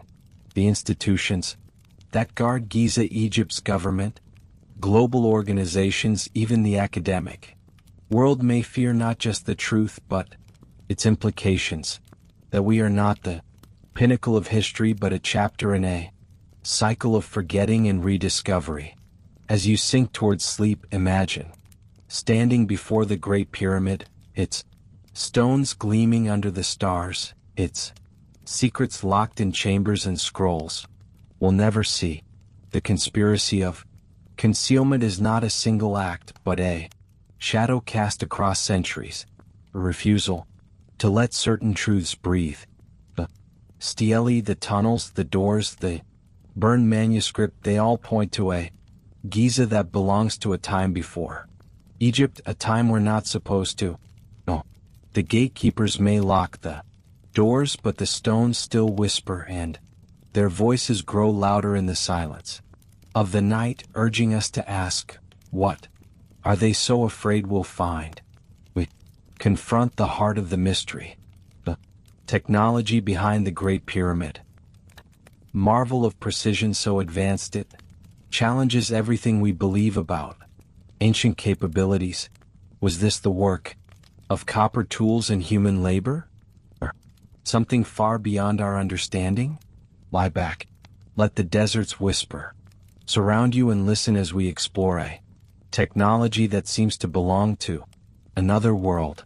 The internal passages, The descending passage, the grand gallery, the king's chamberary, constructed with such exactness that joints are invisible, angles unwavering, and stability unyielding after 400-500 years. We're told this was the work of Pharaoh Khufu's fourth dynasty around 2580 BC using ropes, ramps, and copper chisels. But the deeper we look, the more implausible this explanation becomes, as if the pyramid was built with tools and knowledge we can't explain, tools that feel alien to the time we assign them. Consider the sheer scale of the task. The Great Pyramid contains enough stone to build a wall around a small country with blocks cut from quarries sometimes hundreds of miles away. The granite in the king's chamber, sourced from Aswan 800 kilometers south, was shaped with a precision that leaves no gap for even a sheet of paper. Modern experiments show that copper tools, the best available to the Egyptians, struggle to cut limestone, let alone granite, which ranks among the hardest stones known.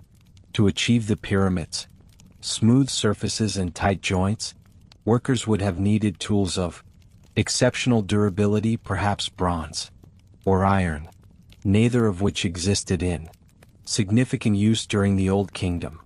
The logistics are equally daunting. Moving a 15-ton block across desert terrain, lifting it hundreds of feet, and placing it with some accuracy would challenge today's cranes and lasers. Yet we're told this was done with sleds, rollers, and human muscle, guided by starlight and water levels. The precision of the pyramid's alignment raises even more questions. Its base is oriented to the cardinal points with an error of just 0.05 degrees, a feat requiring advanced surveying techniques. Modern builders using GPS and satellite navigation struggle to achieve such accuracy on this scale. The Egyptians had no compasses, no theodel, yet they aligned a 13-acre structure to true north with near perfect fidelity. The base is so level that the variation 2.1 centimeters implies a mastery of topography that defies the uneven limestone plateau it sits upon. To prepare such a foundation, workers would have needed to measure and level vast areas with tools we have no record of, coordinating hundreds of laborers with a precision that rivals modern engineering software. The internal passages, like the Grand Gallery with its corbelled ceiling, distribute millions of tons of weight so effectively that the structure has endured earthquakes and invasions unscathed. This isn't trial and error construction. It's the work of a mind that understood physics, geometry, and material science on a level we associate with the modern era. But it's not just the construction that feels otherworldly. The pyramid's design incorporates knowledge that seems impossible for its time. The air shaft in the king's chamber, narrow and inaccessible, align with Orion's belt and the pole star as they appeared around 2450 BCE, requiring an understanding of stellar motion and priestessa 25/9/20 year cycle in Earth's axial wobble. The Egyptians tracked the Nile's floods using stars, but no text suggests they calculated such long-term astronomical patterns. The pyramid's dimensions encode mathematical constants. The perimeter divided by the height yields 2 pi. The slope embeds the golden ratio phi. Ratios, precise to within fractions of a percent, suggest a grasp of advanced mathematics not documented in Egyptian records, which focus on practical geometry for land measurement, not universal constants. Even more astonishing, multiplying the height by 43,200 approximates the Earth's polar radius, and the base perimeter by the same factor matches the equatorial circumference. This scaling factor, tied To precession implies knowledge of the planet's shape and size, concepts not formalized until centuries later. This level of sophistication invites a radical question. Could the Great Pyramid be the product of a technology we've lost, or one we've never understood? The tools and methods attributed to the Egyptian sculptor, chisels, wooden ramps, fall short of explaining the pyramid's precision. Some researchers propose alternative techniques like acoustic levitation or advanced cutting methods, though no direct evidence supports these ideas. In ancient texts from other cultures, we find echoes of such possibilities. The Sumerian Enuma Elish describes gods shaping the world with tools of divine power, while Indian texts like the Mahabharata mention devices that move stones with sound or light. Could the pyramid's builders have used similar methods lost when their civilization vanished? The absence of tool marks on the pyramid stones, especially in the smooth granite of the king's chamber, suggests a technology that worked stone with a finesse beyond chisels, perhaps abrasives, precision saws, or something we can't yet name. This idea finds parallels in other ancient sites. Stonehenge, 5,000 years old, massive sarsen stones were moved dozens of miles and erected with alignments to the solstices, requiring engineering we struggle to explain. In Peru, Machu Picchu's stone walls, built by the Inca, feature blocks so tightly fitted that they seem to defy gravity, with no mortar and no visible tool marks. The Baalbek trilithons in Lebanon, weighing up to 800 tons, were cut and placed with a precision that challenges modern cranes. Most striking is Gobisi in Turkey, a 1,200-year-old complex of carved pillars, some 20 tons, built before agriculture or writing. These sites, like Giza, suggest a global tradition of advanced construction, a knowledge that appeared suddenly and vanished just as quickly. Could the Great Pyramid be part of this network, a remnant of a civilization that spanned continents, leaving its mark in stone before fading into oblivion? The most provocative theory goes further, suggesting extraterrestrial influence. Authors like Eric Fondon argue that the pyramids' precision, alignments, and mathematical codes point to alien architects or advisors who shared advanced technology with early humans. The idea is fringe, but it gains traction from the pyramids' anomalies. How could a culture with no recorded knowledge of calculus or astronomy achieve such feats? The lack of inscriptions, the empty chambers, the cosmic alignments, all could be signs of a purpose not rooted in human ambition, but in a message meant for the stars. While speculative, this theory underscores the gap between what we see and what we can explain, forcing us to consider possibilities beyond our current understanding. A more grounded hypothesis is that the pyramid was a technological marvel meant to preserve knowledge through catastrophe. Its silent hieroglyphs, royal claims, suggest a universal design meant for any civilization that could measure its proportions.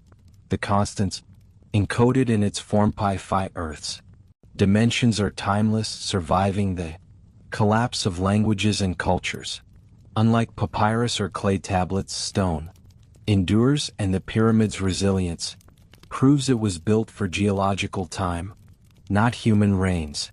Could its builders have foreseen a disaster, a flood, a climate shift, a societal collapse, and constructed a monument to safeguard their understanding? The African humid period, ending around 4000 BCE, transformed the Sahara from a green paradise to a desert, displacing populations. The pyramid predates this shift, as the Sphinx's erosion suggests it might be a beacon from a lost world designed to guide future generations back to the truths they left behind.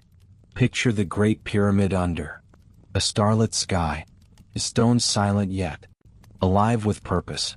Its technology, whether human, divine, or otherworldly, speaks through precision, not words, a language of angles and alignments that outlasts empires.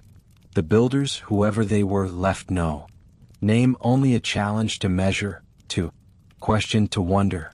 Tonight we chase a legend that has haunted humanity for millennia, tale of Atlantis, a lost civilization of unparalleled wisdom, said to have vanished in a single night.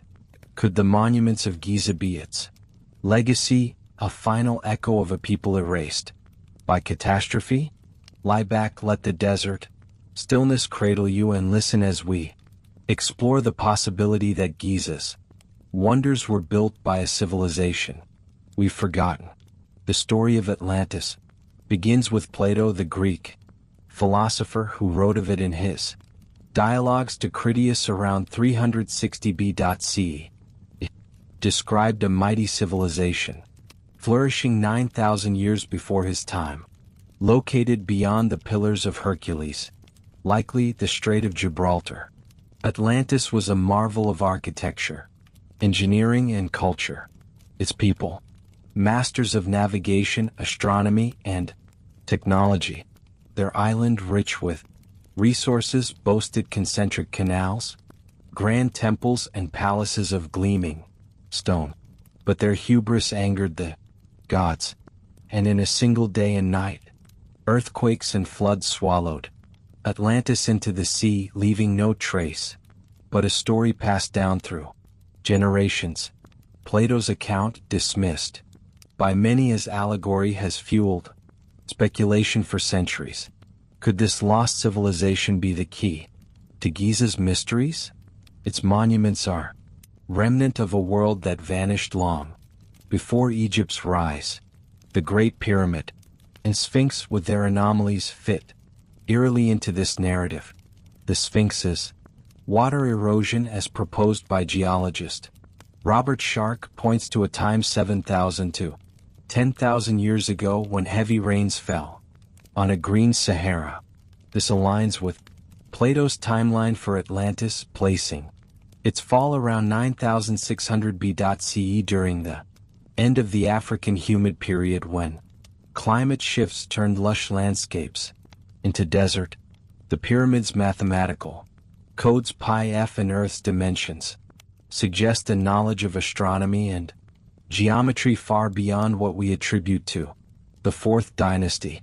Its precision, with a base level to 2.1 centimeters and aligned to true north within 5 degrees, implies a technology that strains the limits of copper tools and human labor. Could these monuments be the work of Atlantean survivors fleeing their sinking homeland to build a lasting testament on the Nile's banks? The idea isn't as far-fetched as it seems when we look beyond Egypt. Across the world, ancient sites hint at a lost chapter of human history. Göbek in Turkey, dated to 9,600 BCE, features massive stone pillars, some 20 tons, with intricate reliefs and aligned with celestial events. Built before agriculture or writing, it challenges our view of prehistoric societies as primitive. In Japan, the Yanani monument, submerged off the coast, displays terraces and angles that suggest human craftsmanship from a time when sea levels were lower, possibly 10,000 years ago. In Bolivia, Puma Punku's stone blocks cut with laser-like precision defy explanation with Inca tools. These sites, like Giza, share a hallmark: they appear suddenly, fully formed, with no clear predecessors, as if drawing on a knowledge that vanished with its creators. Could Atlantis, or a civilization like it, have been the source?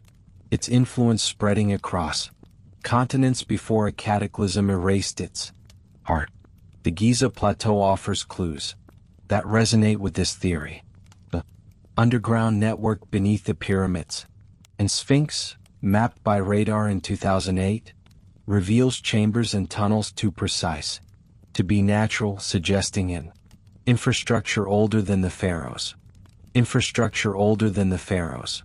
The Osiris shaft with its empty stone box and strange acoustics feels less like a tomb and more like a relic of a purpose we can't name. The Coptic scroll, lost to fire, spoke of beacons of stone, built before language, a description that echoes Plato's account of Atlantis's grand architecture. The inventory stellar and dream stellar portray Khufu and Thutmose Ivitichus, restorers not builders, as if Giza's monuments were inherited from a time before Egypt. Together, these hints paint a picture of a civilization that left its mark in stone, knowing its world was fading, its knowledge at risk of being forgotten. But what kind of civilization could achieve this? Plato described Atlantis as a society of advanced engineers capable of building harbors, canals, and temples that rivaled the wonders of Greece.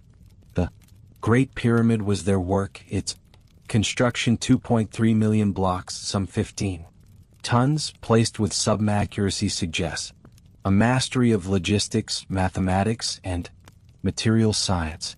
The pyramids, alignment with Orion's belt and the pole star tied to the precession cycle of 25,920 years, implies an understanding of astronomy that Egypt's records don't reflect.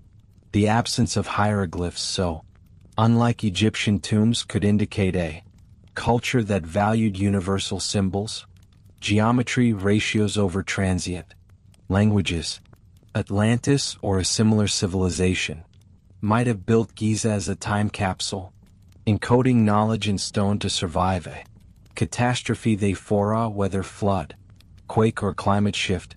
This brings us to the legend of the Hall of Records, a concept popularized by the mystic Edgar Cayce in the early 20th century. Cayce claimed that beneath the Sphinx lies a chamber containing the wisdom of Atlantis, texts, tools, perhaps technologies that could redefine our past. Radar scans in the 1980s and 2000s detected voids beneath the Sphinx and pyramids, supporting the idea of hidden spaces. The sealed doors found by robots in the Great Pyramid shafts, one in 1993 by U-Pot 2 and another in 2002 by the Pyramid rover, could lead to such a chamber. The copper pins on the first door, symbolic of divine power, might mark a threshold to this archive, meant only for those ready to understand its contents. The Egyptian authorities' refusal to explore these spaces, dismissing them as nothing, fuels speculation that they know or fear what lies within. The Atlantis theory also connects to a broader pattern of lost civilizations. In Sumerian texts, the Enuma Elish speaks of a world before the flood shaped by gods with divine tools. The Hindu Mahabharata describes ancient cities with technologies that sound like science fiction. These myths across cultures share a common thread, a golden age of knowledge, ended by catastrophe, leaving only fragments in stone or story. The end of the African humid period around 4000 BC transformed the Sahara into a desert, forcing populations to the Nile, where Egypt would rise. If Atlantis existed, its survivors might have carried their knowledge to Giza, building monuments to preserve what their island could not. The Sphinx's erosion, the pyramids' codes, the underground network, all could be their legacy, a message to future generations that their world once was. Yet the silence surrounding these possibilities is deafening. The Egyptian authorities, backed by institutions like UNESCO, tightly control Giza's excavations. Discoveries that challenge the fourth dynasty timeline, or radar scans, robot findings, ancient texts dismissed or suppressed. This pattern of concealment as we've seen, suggests a fear not of artifacts but of ideas. Giza was built by a lost civilization. It would mean the pharaohs were not the architects of their greatest wonders, but inheritors claiming a legacy they couldn't replicate. It would force us to rethink human progress, admitting that advanced societies rose and fell long before our records begin. The legend of Atlantis, whether literal or symbolic, embodies this fear reminder that our history might be a cycle of forgetting, not a straight line to glory. Imagine the lost shores of Atlantis, its temples sinking beneath the waves, its people scattering to build one final monument under Egypt's stars. The Great Pyramid and Sphinx stand as their echo, silent yet enduring, their secrets buried in stone and sand. The legend of Atlantis is more than a story. It's a question asking us to look beyond the pharaohs, beyond our timelines, to a civilization that left its mark not to be remembered, but to ensure we never forget what we've lost. The Great Pyramid of Giza is a marvel of stone. Its 2.3 million blocks, a testament to precision that defies ancient tools. But it's not just the visible structure that captivates it. The invisible, the way sound moves within its chambers, as if the builders understood principles of acoustics we're only beginning to grasp. Step into the king's chamber, the granite heart of the pyramid, and you'll feel it. A space where whispers linger, where certain tones seem to vibrate the air itself. The chamber, built from massive granite blocks hauled from Aswan 800 kilometers away, is a box of perfect proportions, 10 m long, 5 m wide, 5.8 m high. Its walls fitted so tightly no blade can slip between, create an acoustic environment unlike any other in Egypt. Speak softly and your voice carries with unnatural clarity. Chant a low note and the stone seems to hum in response, as if tuned to a frequency woven into its design. This isn't imagination, it's measurable. Researchers, including acoustic engineers, have studied the king's chamber and found that its dimensions align with harmonic ratios, creating a resonance that amplifies specific frequencies. A tone at around 110 Hz, for instance, produces a standing wave, a vibration that feels almost physical, as if the chamber was built to capture an enhanced sound. The granite, rich in quartz, is a natural conductor of vibration. Its crystalline structure, capable of resonating like a tuning fork. When struck or exposed to certain sounds, the stone vibrates, sustaining notes in ways that suggest intentional design. This isn't the chaotic echo of a cave or tomb, it's a controlled acoustic space engineered to manipulate sound with a precision that rivals modern concert halls. The phenomenon extends beyond the king's chamber, deep beneath the Giza Plateau in the Osiris Shaft. Near Cafe's Causeway, another acoustic mystery unfolds. This vertical tunnel, plunging over 30 m into the bedrock, ends in a chamber with 6 side niches and a stone box empty of any burial traces. Here too sound behaves strangely. Whispers carry across the room with startling clarity, while louder sounds seem muffled, absorbed by the stone.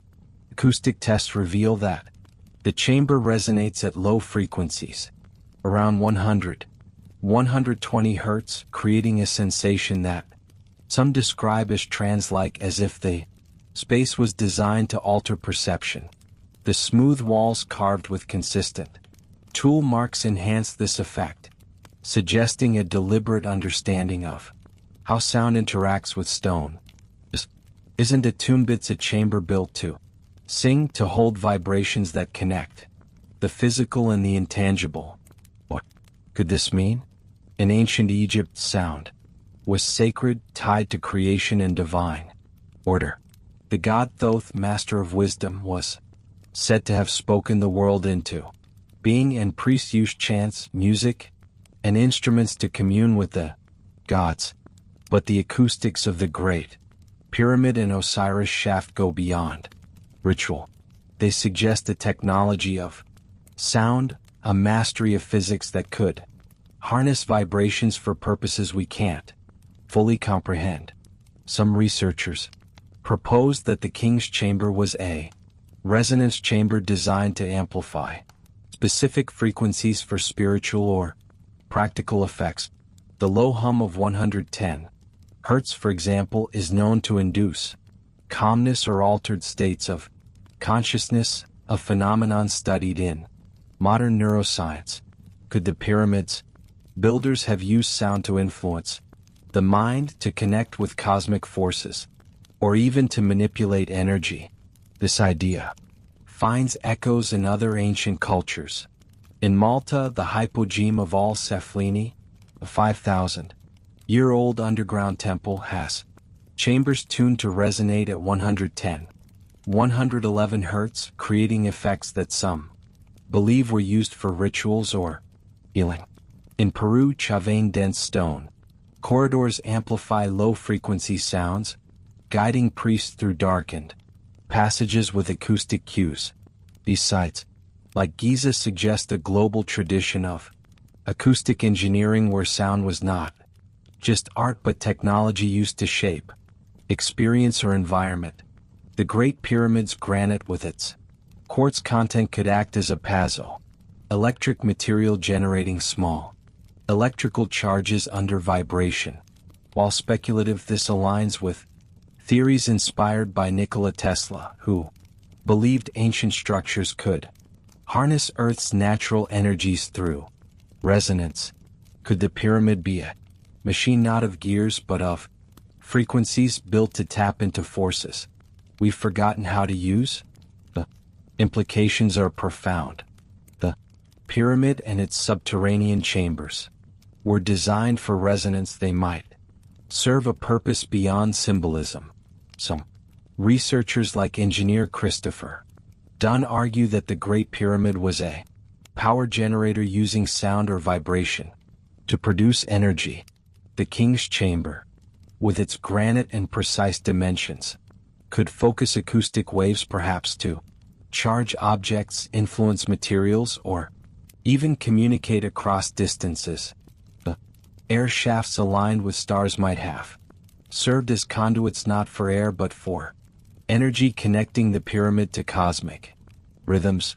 While no direct evidence supports this, the chamber's acoustics and the pyramid's precision align to true North, encoding pi and fist knowledge of physics that surpasses Egypt's documented capabilities. The Osiris shaft with its similar acoustic properties could be part of this system, a subterranean counterpart designed to resonate in harmony with the pyramid above. This brings us to a bolder question: who possessed such knowledge?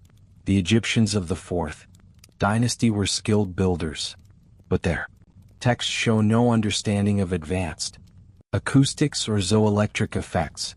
Their tool scope or chisels, wooden levers, couldn't produce the flawless granite surfaces of the king's chamber. The absence of hieroglyphs in the pyramid, so unlike other Egyptian tombs, suggests a purpose not tied to their religion. Could this technology belong to a lost civilization? One that understood sound as a force, not just a ritual. The Coptic scroll, burned before translation, spoke of beacons of stone, built before language, hinting at a people who left their mark in Giza. The Sphinx's water erosion, dated to 7,000 years ago, supports this, as does the underground network with its precise chambers, suggesting a forgotten infrastructure.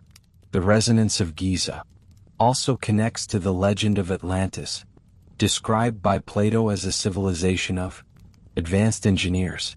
If Atlantis existed, its survivors might have brought their knowledge to the Nile, building monuments to preserve their science.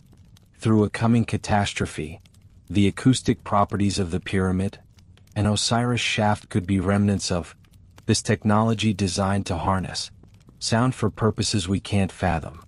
Perhaps healing communication or energy production. The pattern of concealment. We've uncovered sealed tunnels silenced. Robots burn scrolls suggest that modern authorities fear this truth. The Egyptian government, backed by institutions like UNESCO, restricts access to Giza's sensitive sites. Could they be hiding evidence of an ancient technology too powerful or too alien to reveal?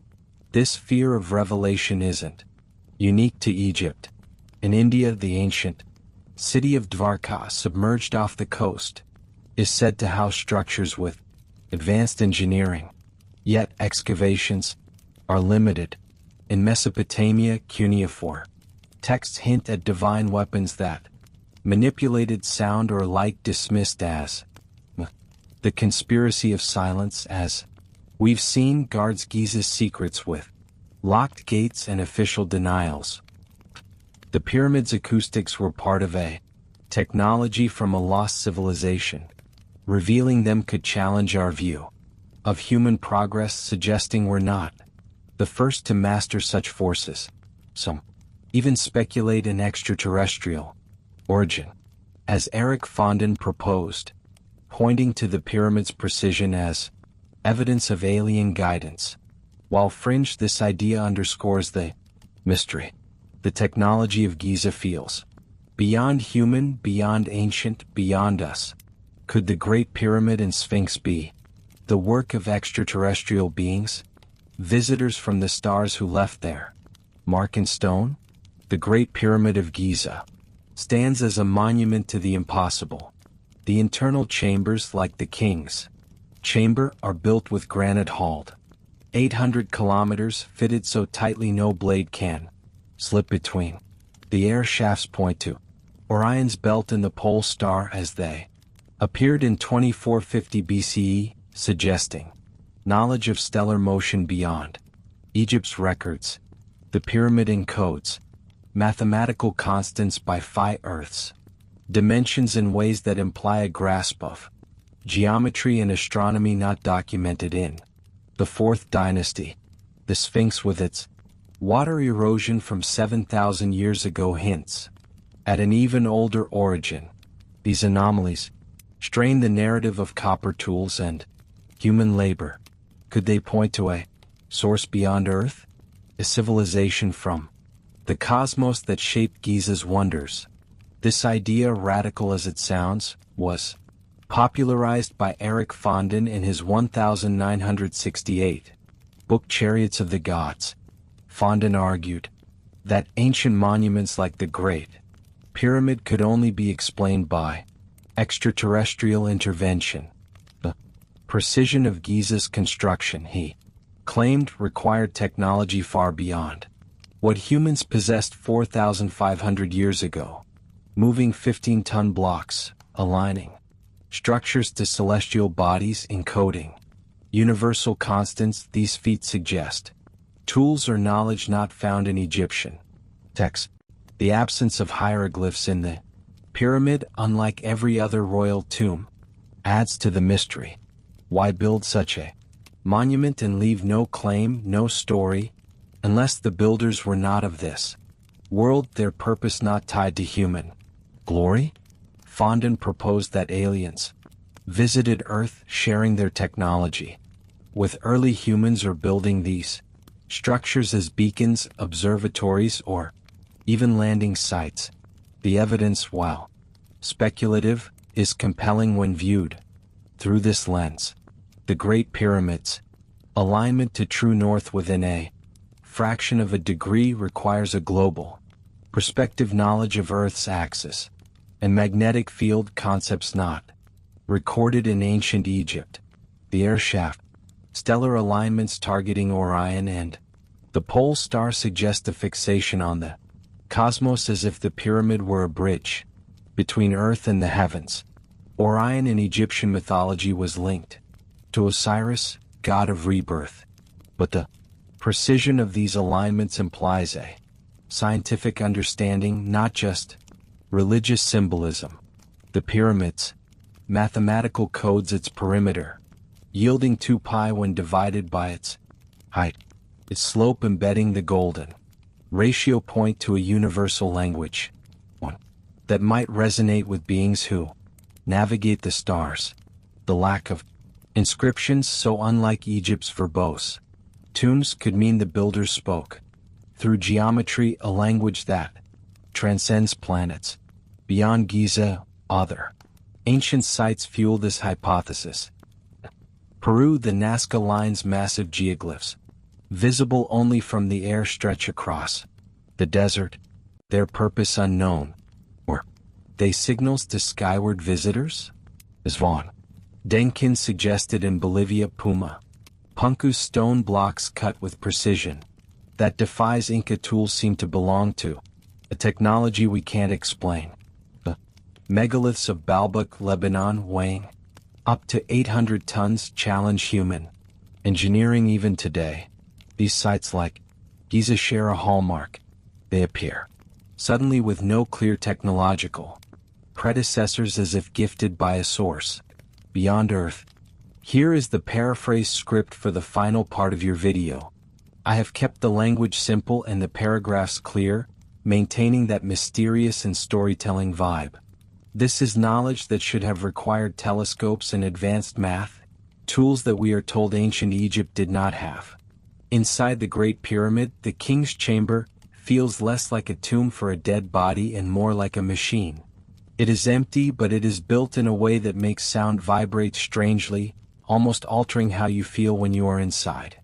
Old writings and stone tablets found nearby suggest a different story than the history books. They hint that Pharaoh Khufu didn't build the pyramid from scratch. He simply found it and fixed it.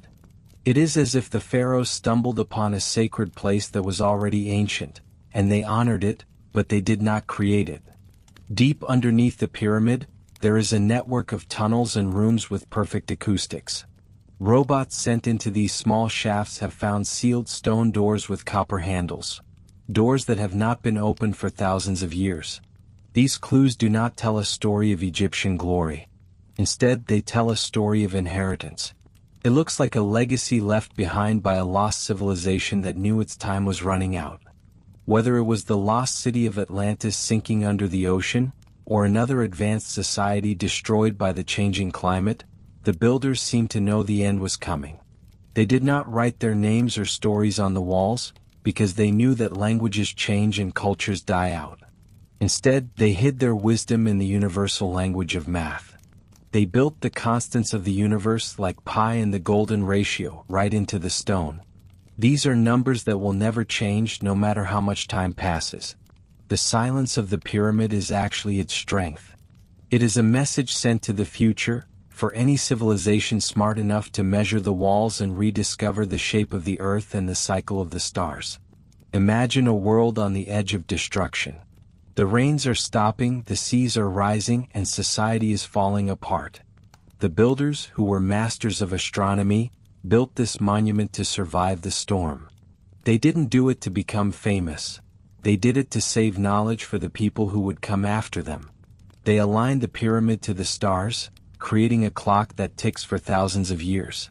The Sphinx stands guard outside, its water-damaged body acting as a record of the heavy rains that nearly washed their world away. This is not a tomb for a king, it is a library for humanity. This explains why there is so much secrecy today. Authorities and academics often dismiss these mysteries because the truth is scary. If the pyramid is a time capsule from a lost civilization, it admits that we are not the first advanced people on Earth. It means a great society rose and fell before us, and that we are just a small chapter in a long story. There are sealed doors they won't open and radar scans they ignore. They seem to be protecting a story that keeps us blind to the past. Whether it was humans or even help from the stars, the pyramid stands as a message waiting for us to be smart enough to read it. The true power of the pyramid is its patience. It does not demand that you worship it. It simply stands there, weathering the centuries. It offers a blueprint for restarting civilization. If our world were to collapse today, the pyramid would still be there to teach the survivors. It gives the math to measure the world, the alignment to read the stars, and the design to build in harmony. It is a monument built not to remember the past, but to ensure the future remembers how to begin again. As we end this journey, let the mystery of Giza stay with you. The Great Pyramid and the Sphinx are more than just piles of stone. They are a question and a challenge. They ask us to look beyond the simple stories we have been told and to see the truth hidden in plain sight. Whether it was built by a lost human empire or something else entirely, Giza is a place that holds the things that matter most. It is a memory that refuses to be forgotten, waiting with the patience of stone for the day we are finally ready to remember.